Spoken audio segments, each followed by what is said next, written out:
పోలవరంలో శ్రీ భక్తాంజనేయ స్వామి వారి ఆలయం వద్ద హనుమాన్ జయంతి సందర్భంగా ఉదయం 5 గంటల నుంచి శ్రీ భక్తాంజనేయ స్వామి వారికి గణపతి పూజలు, పంచామృతాభిషేకం, సింధూర అర్చన, నాగవల్లి అర్చన, పుష్పార్చన కార్యక్రమాలు నిర్వహించారు. ఈ కార్యక్రమంలో ఆలయ అర్చకులు పైడివల్లి ఫణికుమార్ శర్మ, వెంకట్రాజ, బాలకృష్ణ, ప్రసాద్ తదితరులు పాల్గొన్నారు. మన పోలవరం గ్రామంలో అఖండ గోదావరి నదీ తీరమున వేయించేసి ఉన్నటువంటి శ్రీ భక్తాంజనేయ స్వామి వారి ఆలయం వద్ద హనుమత్ జయంతి వేడుకలు ఎంతో అంగరంగ వైభవంగా జరిగాయి.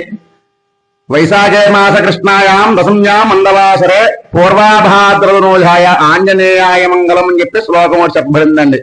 అంటే వైశాఖ మాసంలో కృష్ణపక్షం, ఈ కృష్ణపక్షంలో వచ్చేటువంటి దశమి నాడు, అదే దశమి నాడు పూర్వాభాద్ర నక్షత్రం రోజున ఈ యొక్క ఆంజనేయ స్వామి వారి జయంతి మహోత్సవంగా చెప్పబడుతుందండి. అంటే మానవుడు ఎవరిదైనా సరే పుట్టినరోజు చేసుకున్నామంటే ఒక తిథి మాత్రమే కలుస్తుందండి, లేదంటే ఒక నక్షత్రం మాత్రమే కలుస్తుందండి. ఈ ఆంజనేయ స్వామి వారి జయంతి అలా కాదండి. వైశాఖ మాసంలో కృష్ణపక్షంలో దశమి నాడు పూర్వాభాద్ర నక్షత్రం, తిథి నక్షత్రం రెండూ కలుస్తాయండి. ఆంజనేయ స్వామి వారి నాడు జయంతి ఇలా రావడం ఎంతో విశేషం.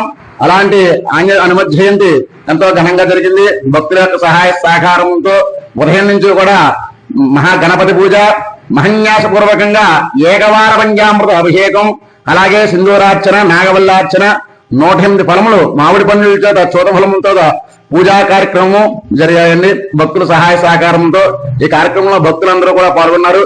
గ్రామం సుభిక్షంగా ఉండాలని, అలాగే దేశం సుభిక్షంగా ఉండాలని, లోక కళ్యాణార్థం ప్రతి ఒక్కరూ కూడా ఆయురారోగ్యాలతో ఉండాలని చెప్పేసి ఈ కార్యక్రమాలు జరిగాయండి.